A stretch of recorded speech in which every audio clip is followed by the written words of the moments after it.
Let's talk about the other cast members. Vicki Lawrence. Starting with. Vicki Lawrence started out when she was 17 years old, and she was this little girl. She was Miss Somebody or other of Orange County, and she had written a letter to Carol about wanting to be on the show because it was a look-alike contest, and so she was interviewed along with some other people. And the one person that came down between her and someone else, and they were going to choose the other one because they felt that she had more experience and she was a little bit a better actress, but they really wanted to go with somebody that looked like Carol. So they went with Vicki, and at first she was very stiff and very insecure and very unsure, and they didn't give her a lot to do. But then as time went on, and as she herself says in interviews and in a book she wrote, she learned, she just soaked up what we were doing, and she learned, and she didn't even probably know it herself about how really enormously talented she is. And as the time went by, she started doing more and more characters. She's got a wonderful singing voice. She dances. She did some wonderful medleys with Carol, did some great stuff together, and she evolved all of these new characters. And it peaked with this mama character, which Carol was originally supposed to play. And Carol, in her brilliance, said, no, let Vicki do it, this young woman. And they threw this wig on her, and she instantly became mama. And she just became a magnificent, I think, performer. And she really became a very important of our troupe, our ensemble. And then Lyle was wonderful. I mean, he was not only handsome, but he has a good sense of humor, and he was very droll. And so everybody sort of evolved. Everybody kind of learned and worked with each other. And Vicki, you know, kind of learned from us. But she could learn from us like a lot of people could learn from us, but if she didn't have it to begin with, it wouldn't have made any difference. Who are some of your favorite guest stars? Well, Steve and Edie were on about every other week. Steve was great. He did sketches very well, and he had a great sense of humor, and he loved doing them. He was willing to get dressed up and do anything. Boy, after that, I mean, they were all wonderful. Yeah, Roddy was good. Was a wonderful guest. Again, getting into the fun of it, not being like it's a job or uptight about this or other, or tentative. It really just got into very difficult to go on a show where everybody knows each other, you have a history, you're on every week, you're a big hit, and suddenly you're thrown into the middle of this thing. It's difficult. So Betty White was always fun. Betty White she became a semi-regular in the family sketch. And Bernadette Peters was Peters was wonderful. We had Shirley MacLaine was wonderful. We had some huge stars. We had Lana Turner, Betty Grable, Rita Hayworth, Gloria Swanson. The English actress who played the school teacher. Bang Smith, Morgan. Lady Maggie Smith. We had some wonderful people, and they had a lot of people that wanted to be on our show because they admired the show and they wanted to be a part of it. We had some great guest stars. Was there anyone that really couldn't hack it? They couldn't hack it? Yeah. Buddy? No. Not really. I think there were people who were intimidated, but and people who looked for the cards a little bit, and that kind of threw off maybe. You get insecure and look at the cards, and that would throw things. Because they wanted to do a word-for-word thing, and that those words were there as an indication of what we should be doing. But other than that, I don't think, and I think. They really self-destructed in that way. But it didn't happen that often. No. Because as I said before, Carol made it so easy for everybody, and she just did whatever it took to make that person comfortable. But so by the time the week was over and the tapings began, I can't remember anybody that really tanked. Rock Hudson was a little he was always tenuous. Well, he was nervous. Yeah. He worked out great. Yeah. Did you ever try to crack up the guest stars? Yeah, Pat Carroll wet her pants during a sketch. I don't know if that's cracking her up. I guess probably. He did. He got bitten by a dog, and so eventually, over the course of the sketch, he turns into a dog.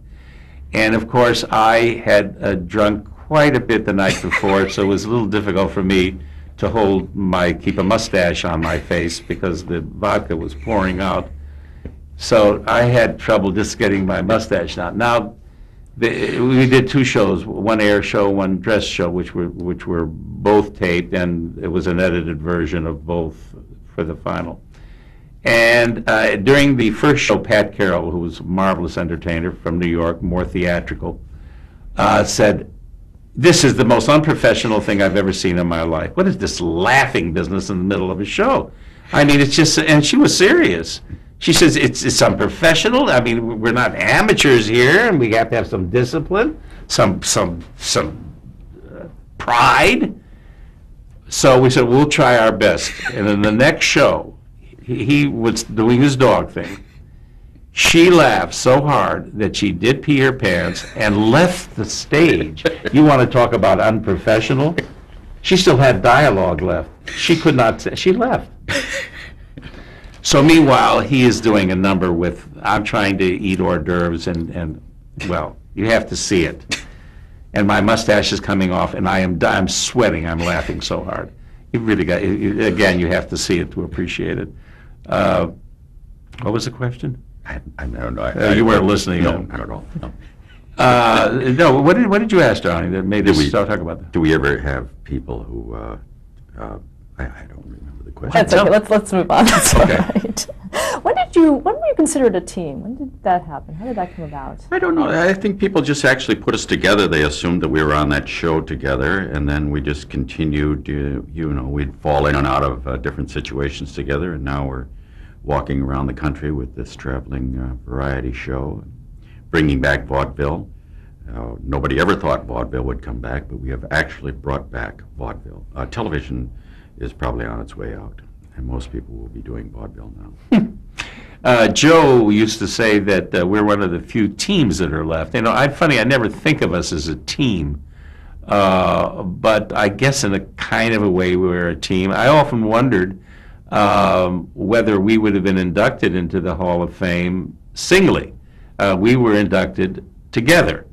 I think he would have a much better chance of being inducted. Absolutely. Absolutely. I could see that. I can't see myself being inducted without I can't you. either. I really can't. But for some reason, we're regarded as a team, and I am flattered the fact that I can be teamed with him. I'm a little upset. I do know how to bring the best out of him, That's too. no question about it. Let's talk about some of the characters that you've done over the years, starting with Mr. Tudball in that sketch. Well, I wrote the original one because it was kind of a situation that evolved from really a situation. There was a secretary that was for the writers, and the writers' offices were at the end of a hall, and that secretary's desk was at the end of the hall. So every time he wanted something, he had to go all the way down the hall. So they put in an intercom system. It was one of those old-fashioned ones. It just had one button, talk and listen, or two buttons, talk and listen. So if you were talking and somebody pressed the talk button on the other end, it would cut off you, and you could no longer. So you go, Charlene, could you just, and she'd go, hello. And you go, don't press the button while, hello. Charlene, don't press the hello. So you'd have to walk down the hall and go, don't press the button while I'm talking to you, because you see that. So from that, I thought, gee, that's kind of a funny idea, isn't it? So I typed that up, and that was Mrs. Wiggins. And Tudball, I thought I'd give a bad rug and a strange voice, and the two just kind of took off. He, talk about breaking up, trying to break up people. It was very hard to break up Carol. I was, of course, a pigeon, because I'm his biggest fan. So, but Carol was very, very careful about not trying to break up, and she went several times. But the one that she did not go on was as Mrs. Wiggins in the Tudball School, and he had so many lines that he threw at her that he had never done in rehearsal. And she always held it. She never lost it. Never went. He would have a whole slew of lines, especially about how slow she walked. Did you store them up? I mean, were these things that you Well, planned they all weren't week? that difficult to think of. Yeah, kind of. It wasn't. Sometimes things would just come out of what was happening. I mean, I noticed her walking across the front of the desk one time, and her costume was like this, and as she went by, I said, could you just stop there a minute? Something, from the waist down, you look a lot like Africa. And it was true. It looked like an outline of Africa. So, yeah, a lot of things just came out of it. He is, among other things, and he is many things, he is a very good writer. He's a marvelous comedy innovator. Printing. In fact, Carol has said publicly that more people steal from Tim than anybody else. Laurel and Hardy took a lot from us. Yeah, he really is an original, this guy, and quite remarkable. Sue those guys. Let's talk about the dentist sketch. Well, That again, they were actually going to take it out in dress because they said it's not working and it just, it's slow. And Joe said, save yourself as a set. And I said, what? Because we hadn't done the Novocaine part yet. So I said, well, why don't we just try it once and see what happens? And that was one nice thing about Joe and Carol. Whenever you said, let's give it a shot, they would. It wasn't like, no, listen, just let's save ourselves some money and not do this. So they said, okay, try it in dress and see what happens. And then I introduced the Novocaine portion of it, so it went on a little bit from there, too. this has become a comedy classic is all. Yeah, what was it like without the Novocaine? Slow. What was the... Well, it was just this It was guy. okay, It was but not okay. to But go through you the wouldn't. roof. Yeah, you wouldn't assume that was going to be the highlight of the show. When we were having notes in between shows, the producer said to me, it was on Arnie Rosen, he said, this thing would work a lot better if you didn't break up, if you didn't laugh. I said, oh, really? Okay, like I really had control. I said, well, okay, I will try not to break up. So I had a little nail, and that I would just sort of gouge into my palm just to get my mind off laughing into the pain. And so then I knew about the Novocaine, so I knew that wasn't going to be a surprise. Now, he had arranged with the sound man to have, once he had already been, had the Novocaine in his hand, to have a fly flying around. And the fly's going, brrrr. He goes, well, I was gone. And then it became worse. I laughed more in the second show. Now, when, that's what the people want to see. They know I'm not faking that. They love it. And we do the dentist sketch in our show. We end the show with it. And of course, I don't sit there and break up or fall. I don't break up at all. But you don't have to. I mean, he's so wonderful in it. So, but that was people. They show it in dental schools. They show it to their dental students. People just love it.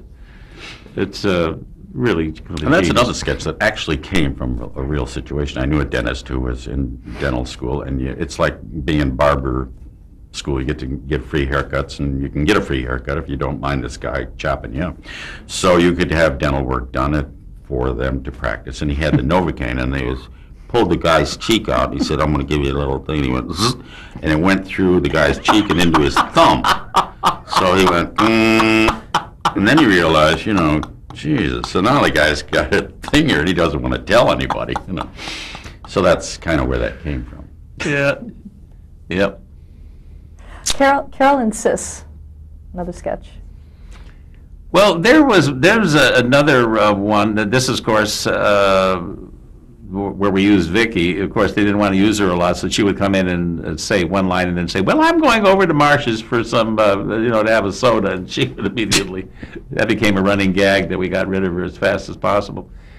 Carol Insists was funny. It was our kind of little sitcom segment. I never was comfortable with that because I had to play a real person myself, and I don't like doing that.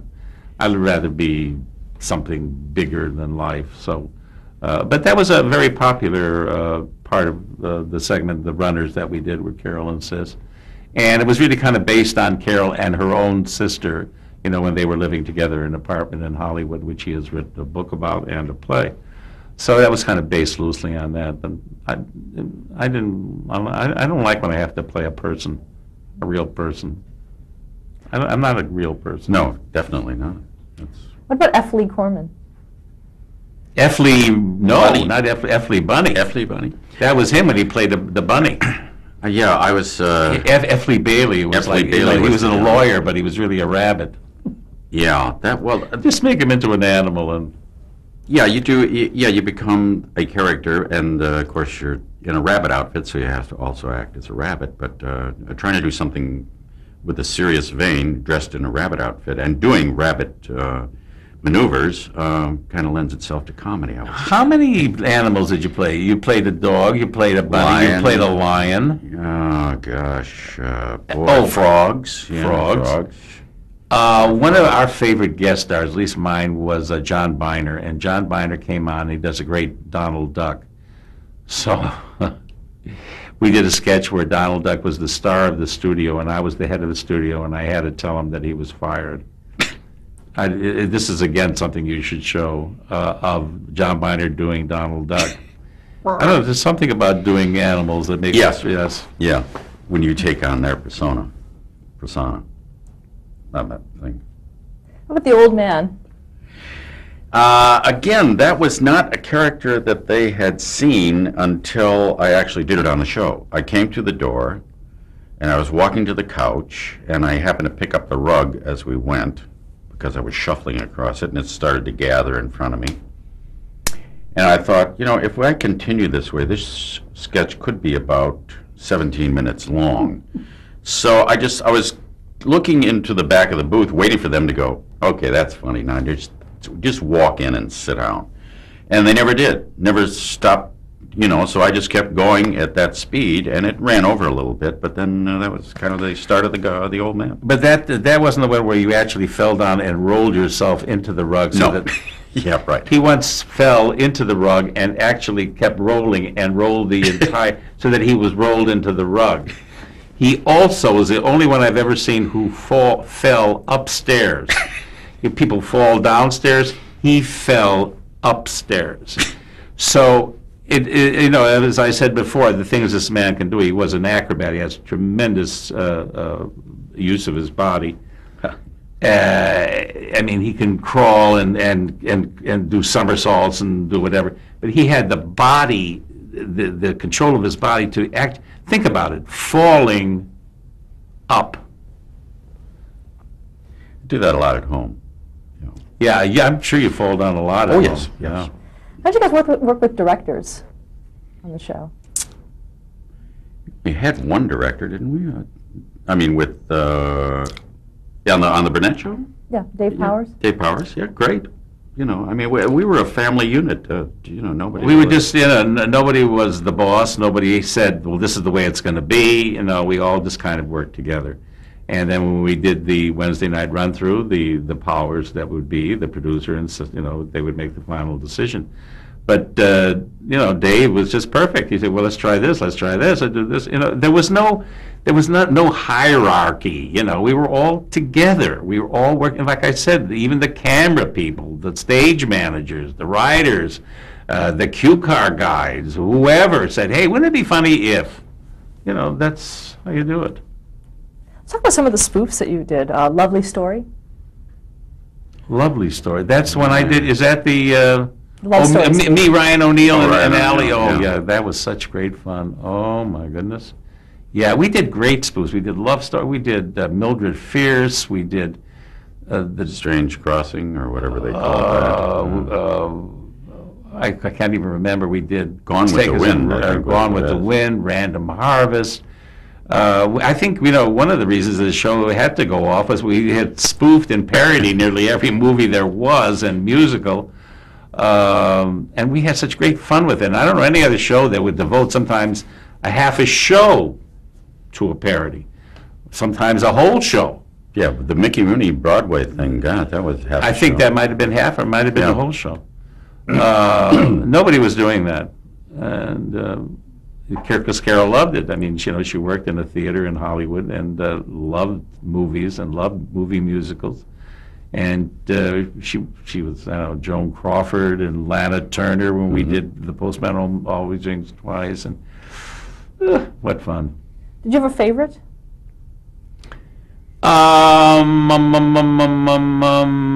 No, I kind of liked all of them. I guess my favorite was Gone with the Wind. That has also become a classic.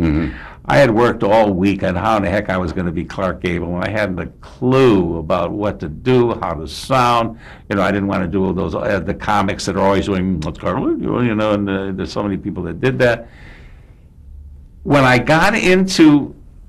we started to do the first show, the first taping, suddenly I had the hat on, I had the mustache on, I got the clothes on, and I walked out on stage, and I suddenly felt like him.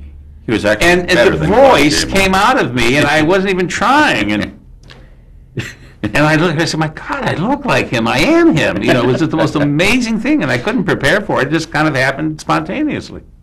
It is a very unusual look. He really was better than Clark Gable. Oh, stop. Yeah, you were. No, Tim, did you have a favorite parody? We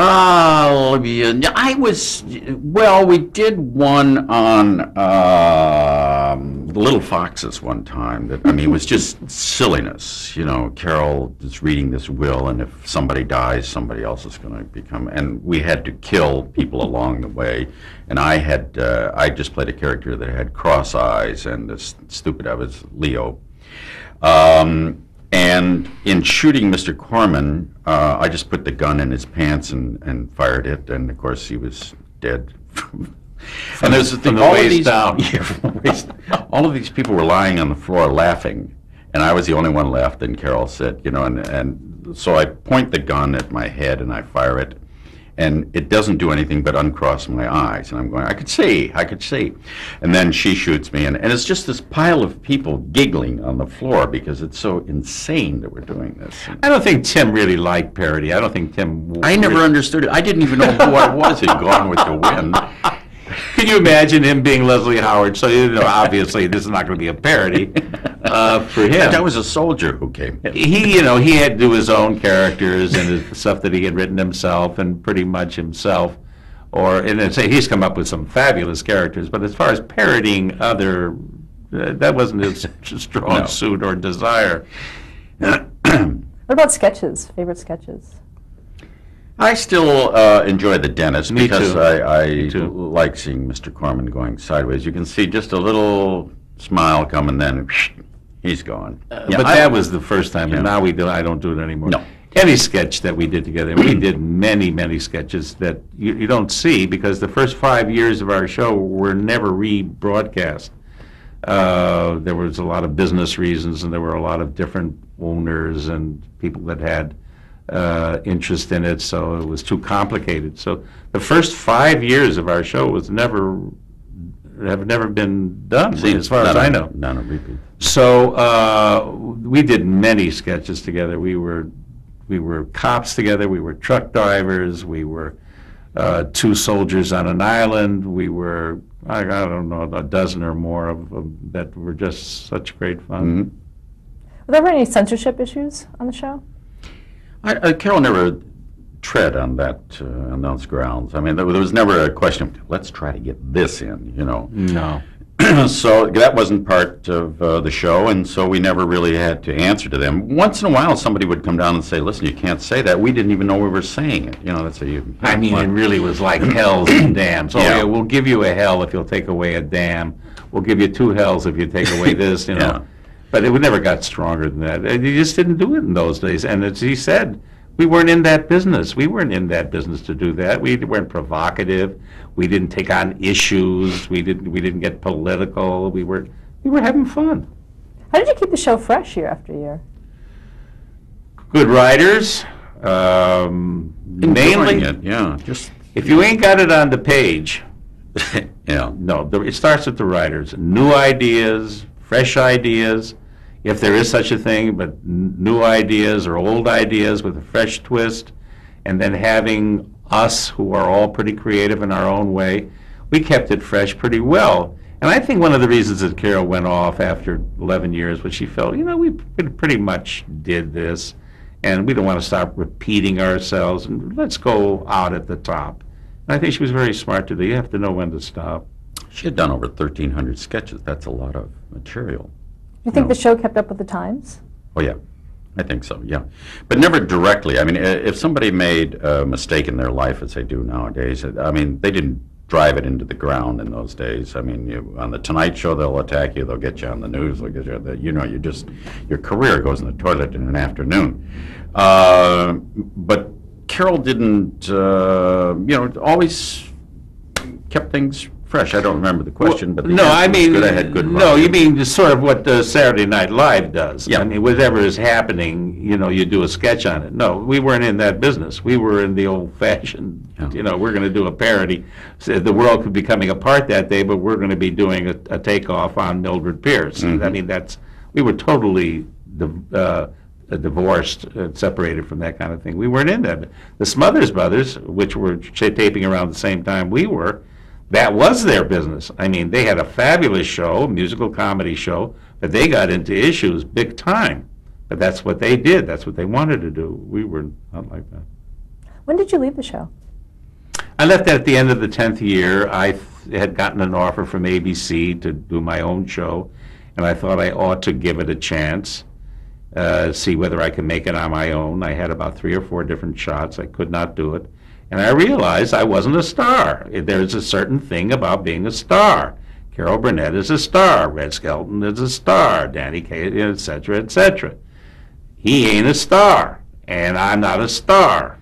And Well, I think we're more comfortable in the position. we don't of have the support. persona. You have to No. have a persona. He comes out and says, "Good evening, ladies and gentlemen," and nobody believes that. Even I when don't. he gets his, when I introduce him in the concert, and I say, "Here's Tim Conway," and I mean, they go nuts when they see him. He doesn't know what to do. So I tried to have my own show, and it didn't work. He had a number of them that didn't work. Our good friend McLean Stevenson had a bunch of them that didn't work. See, people wanted to see McLean Stevenson on MASH. They wanted to see Tim Conway and Harvey Korman on the Carol Burnett Show. They don't like when you move the goods around. Somebody once explained it to me like in a marketing concept. A woman goes into a market, there's the vegetables, there's the fruits, there's the box goods. If you move it around, they come in, they're disoriented. They don't like, oh, I don't like this, and they go to another store. It's very kind of the same way with this. They don't like to have their favorites moved around or in another context.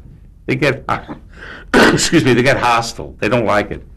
So I don't think they wanted to see me or him outside the Burnett Show. That's my theory. That's probably true. Yeah. How did Harvey's departure affect the show? Well, it was a couple of weeks before we realized he was gone. And we kept going. Is there something wrong here? And then Carol said, "I don't think Harvey's here." I said, "You're right." I think he's right. It totally disoriented the show. Dick Van Dyke came on, not right away. They kind of fiddled around for a while, and then Dick Van Dyke came on to do quite a few shows in the end. But it wasn't, not that Dick was, is there a bigger talent than Dick? He's a tremendous talent and was a tremendous asset to the show, but it was out of balance. It just didn't. I'll tell you why it was out of balance. They had Dick Van Dyke, who was a big star. They had Tim Conway, who was, I'm talking about television star, Carol, Vicky. And they didn't have Harvey, who was not a star, but Harvey's kind of the glue that keeps everything together. Harvey's the guy that sets up Dick. Harvey's the guy that sets up him. Harvey, the one that plays back and forth with Carol. There were too many stars and not enough second bananas. Nobody could sit up. So I think that's what happened. There was, I was kind of the part of the puzzle that was missing that was essential for the show. Stop there to change the tape.